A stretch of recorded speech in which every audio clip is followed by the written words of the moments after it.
Hello जी students, मैं राहुल जलान। स्वागत है आप लोगों का मेरे इस नए वीडियो में। आज के वीडियो में मैं आप लोगों को कायरल कार्बन और कायरल कंपाउंड्स के बारे में बताने जा रहा हूं और साथ ही साथ मैं आप लोगों को बताऊंगा कि ऑप्टिकली एक्टिव कंपाउंड क्या होता है, डेक्स्ट्रोरोटेटरी कंपाउंड क्या होता है, लीवोरोटेटरी कंपाउंड क्या होता है। और उन चीजों को पढ़ने के पहले मैं आप लोगों को बताऊंगा कि ऑर्डिनरी लाइट और प्लेन पोलराइज्ड लाइट क्या है और इन लाइट्स का क्या इस्तेमाल है किसी भी कंपाउंड को ऑप्टिकली एक्टिव या इनएक्टिव के रूप में परखने के लिए। बच्चों, अगर आप चाहते हो कि मैं इस तरह के और भी नॉलेजेबल वीडियोस आप लोगों के लिए लाता रहूं तो प्लीज आप लोग मुझे सपोर्ट करो, इस चैनल को सब्सक्राइब करके, और अपने दोस्तों और जानकारों को भी प्रेरित करो इस चैनल को सब्सक्राइब करने के लिए। ऑर्गेनिक केमिस्ट्री के लिए ये टॉपिक इतना ज्यादा इंपॉर्टेंट होता है कि ऑर्गेनिक केमिस्ट्री का कोई भी हिस्सा इस टॉपिक से अछूता नहीं होता है। यानी कि ये एक बेसिक टूल है जो कि आप हर किसी लोगों को जानना चाहिए ऑर्गेनिक केमिस्ट्री को अच्छे से समझ पाने के लिए। इवन ऑर्गेनिक केमिस्ट्री के अंतिम के हिस्सों जैसे कि chemistry in everyday life, biomolecules, polymers वगैरह में भी इस टॉपिक का अच्छा खासा इस्तेमाल होता है। इस टॉपिक को समझने के बाद आप एक और जगह इस टॉपिक का इस्तेमाल करोगे और वो इनऑर्गेनिक केमिस्ट्री होता है, जहां पर कि कोऑर्डिनेशन कंपाउंड्स को भी पढ़ने में इन टॉपिक्स का जरूरत होता है। तो चलो बच्चों, बिना समय बर्बाद किए हम लोग शुरुआत करते हैं ऑर्डिनरी लाइट और प्लेन पोलराइज्ड लाइट से। तो बच्चों, पहले मैं आपको बताता हूं कि ऑर्डिनरी लाइट और प्लेन पोलराइज्ड लाइट को रिप्रेजेंट कैसे करते हैं।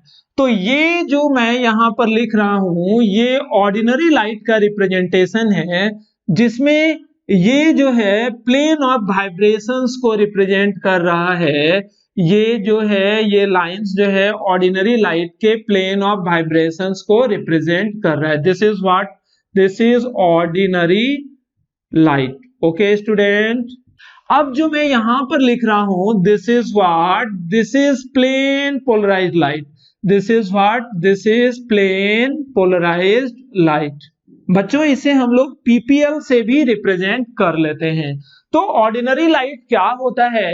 वैसा light which have plane of vibrations in all possible directions which are called ordinary light, और वैसा light which have a single plane of vibration is called plane polarised light. अजीब सी बात है, समझ में नहीं आ रहा होगा ये प्लेन ऑफ वाइब्रेशन क्या है।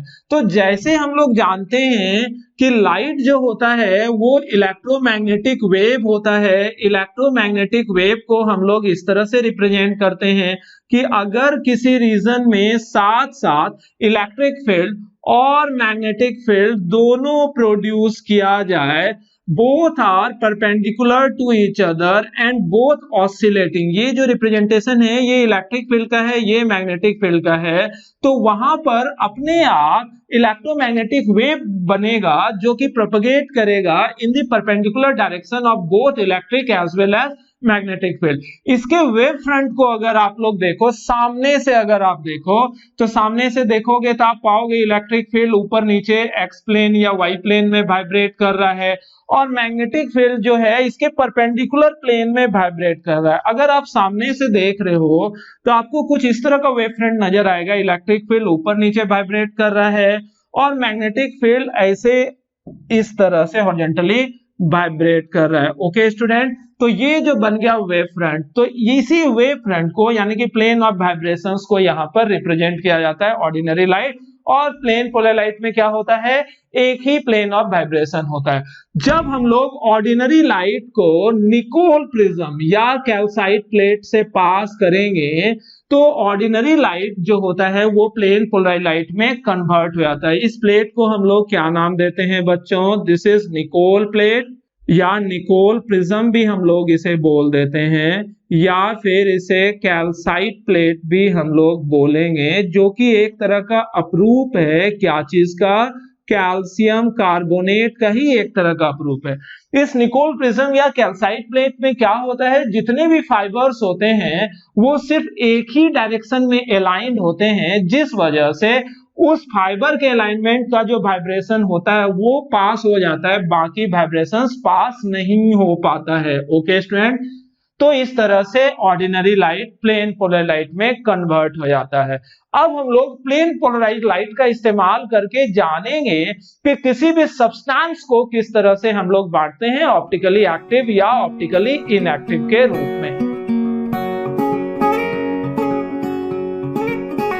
प्लेन पोलराइज्ड लाइट का इस्तेमाल करके हम लोग किस तरह से किसी सब्सटेंस या किसी कंपाउंड को डिटेक्ट करते हैं कि ये ऑप्टिकली एक्टिव है या फिर ऑप्टिकली इनएक्टिव है। इसके लिए लेबोरेटरी में एक एपैरेटस होता है जिसे हम लोग नाम देते हैं पोलरीमीटर। पोलरीमीटर का बहुत सारा हिस्सा होता है, उन हिस्सों में एक ट्यूब होता है जिसे हम लोग नाम देते हैं पोलरीमीटर ट्यूब, और उस पोलरीमीटर ट्यूब में उस पर्टिकुलर सब्सटेंस के सॉल्यूशन को डालकर रख लेते हैं जिस सब्सटेंस के बारे में जानना है कि ये सब्सटेंस ऑप्टिकली एक्टिव है या ऑप्टिकली इनएक्टिव है। तो यहाँ पर बच्चों जो ये ट्यूब मैंने बनाकर रखा हुआ है, ये 3 अलग अलग एक्सपेरिमेंट के लिए, ये एक्चुअली क्या चीज को दर्शा रहा है? This is actually polarimeter tube, polarimeter tube. Okay student, और इस पोलरीमीटर ट्यूब में हम लोग उस सब्सटेंस को डालकर रखे हुए हैं जिस सब्सटेंस के बारे में जानना है कि ये ऑप्टिकली एक्टिव है या फिर ऑप्टिकली इनएक्टिव है, जैसे कि sucrose, glucose, urea, NaCl, KCl, कुछ भी हम लोग लेकर चेक कर सकते हैं कि ये सब्सटेंस ऑप्टिकली एक्टिव है या इनएक्टिव है। जैसे कि मान लेते हैं हम लोगों को शुगर को चेक करना है कि ये सब्सटेंस ऑप्टिकली एक्टिव है या नहीं है, तो सुक्रोज यानी कि शुगर के सॉल्यूशन को हम लोग पोलरीमीटर ट्यूब में डाल दिए और इस सॉल्यूशन के थ्रू प्लेन पोलराइज्ड लाइट को पास किए। ओके स्टूडेंट, तो इस सॉल्यूशन के थ्रू जैसे हम लोग प्लेन पोलराइज्ड लाइट को पास करते हैं तो रिजल्टेंट क्या देखने को मिलता है कि प्लेन पोलराइज्ड लाइट घूम गया। अभी प्लेन पोलराइज्ड लाइट ऐसे था, अब घूमकर ये क्लॉकवाइज डायरेक्शन में सम एंगल ऑफ रोटेशन पर ये घूम गया। तो यहां पर चूंकि ये सब्सटेंस प्लेन पोलराइज्ड लाइट को क्लॉकवाइज घुमा दिया तो ये सब्सटेंस ऑप्टिकली एक्टिव होगा। इसी तरह से कोई दूसरा सब्सटेंस, जैसे कि हम लोग मान लेते हैं फ्रुक्टोज का सॉल्यूशन ले लिए और उस फ्रुक्टोज के सॉल्यूशन के थ्रू हम लोग दूसरे एक्सपेरिमेंट में प्लेन पोलराइज्ड लाइट पास करवाएं। जैसे प्लेन पोलराइज्ड लाइट पास करवाते हैं फ्रुक्टोज के सॉल्यूशन के थ्रू, तो यहां पर भी देखते हैं प्लेन पोलराइज्ड लाइट जो कि पहले इस तरह से था अब रोटेट हो जाता है किस दिशा में? एंटी क्लॉकवाइज डायरेक्शन में। रोटेशन तो मिला, तो यानी कि वैसा सब्सटेंस जिस सब्सटेंस के through plane polarised light pass कराने पर ये plane polarised light either of the direction यानी कि क्लॉकवाइज डायरेक्शन में या एंटी क्लॉकवाइज डायरेक्शन में घूम जाए तो इस सब्सटेंस को हम लोग ऑप्टिकली एक्टिव सब्सटेंस बोलेंगे। यानी कि यहां पर ये जो सब्सटेंस है, this substance is what? Optically active. Okay students, ये भी जो है ये भी ऑप्टिकली एक्टिव कहलाएगा। ओके स्टूडेंट, अब आप देखो कि ये कोई सब्सटेंस है, मान लेते हैं कि NaCl सॉल्यूशन है, तो नमक के सॉल्यूशन के थ्रू जैसे हम लोग प्लेन पोलराइज्ड लाइट पास करवाएं तो क्या पाते हैं? प्लेन पोलराइज्ड लाइट जिस रूप में था उसी रूप में रहा, यानी कि हम लोगों को कोई रोटेशन नजर आया या नहीं नजर आया?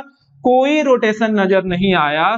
तो ये सब्सटेंस जो होगा ये कैसा होगा बच्चों? Optically inactive. ओके, ये सब्सटेंस जो होगा ये ऑप्टिकली एक्टिव सब्सटेंस होगा, ये ऑप्टिकली इनएक्टिव सब्सटेंस होगा, ये सब्सटेंस ऑप्टिकली इनएक्टिव होगा। तो क्लियर सा कॉन्सेप्ट है कि वैसा सब्सटेंस जिसके सॉल्यूशन के through plane polarised light pass होने पर या तो वो क्लॉकवाइज या तो वो एंटी क्लॉकवाइज घूम जाए तो ये सब्सटेंस ऑप्टिकली एक्टिव होगा, और अगर उस सब्सटेंस के through plane polarised light pass कराने पर अपने को कोई रोटेशन ऑब्जर्व ना हो तो वो सब्सटेंस ऑप्टिकली इनएक्टिव होगा। अब बच्चों आप लोग जानो कि ऑप्टिकली एक्टिव सब्सटेंस 2 तरीके से हो सकता है। एक को हम लोग बोलते हैं डेक्स्ट्रो रोटेटरी सब्सटेंस और दूसरे को हम लोग बच्चों नाम देते हैं लीवो रोटेटरी सब्सटेंस। जैसे कि ये सब्सटेंस जो शुगर है, सुक्रोज है, उसके through plane polarised light pass करने पर क्लॉकवाइज डायरेक्शन में घूम गया तो ये सब्सटेंस जो होगा ये कैसा होगा? ये डेक्स्ट्रो रोटेटरी होगा, और इसे हम लोग स्मॉल d या फिर प्लस से दर्शाते हैं। इसी तरह से वैसा सब्सटेंस जिस सब्सटेंस के सॉल्यूशन के through plane polar light pass करने पर वो एंटी क्लॉकवाइज डायरेक्शन में घूम जाए तो उस तरह के सब्सटेंस को हम लोग लीवो रोटेटरी सब्सटेंस बोलते हैं। और लीवो रोटेटरी सब्सटेंस को स्मॉल एल या माइनस से भी हम लोग दर्शा सकते हैं।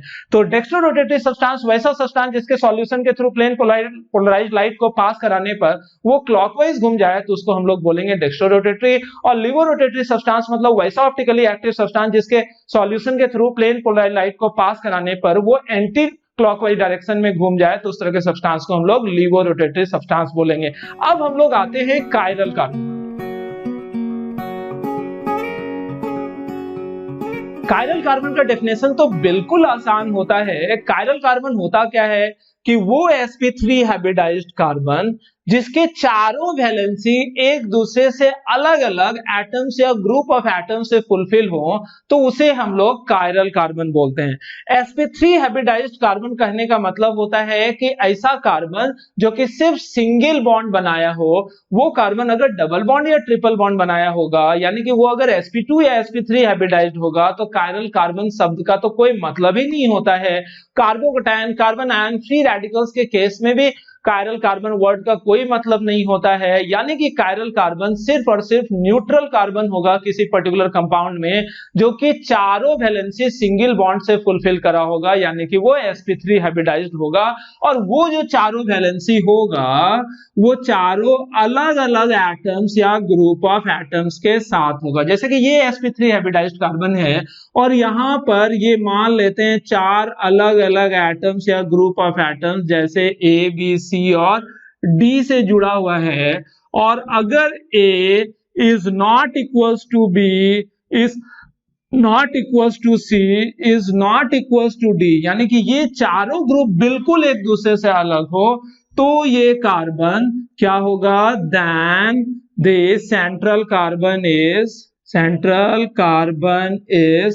कायरल कार्बन, या फिर इसे हम लोग एक और नाम देते हैं asymmetric carbon. Okay student, chiral carbon के बारे में डिटेल्ड एक्सप्लेनेशन और साथ ही साथ इसके बहुत सारे एग्जाम्पल और कैसे कोई भी optically active compound chiral carbon से रिलेट करता है, उन चीजों के बारे में हम लोग वीडियो के दूसरे हिस्से में देखेंगे।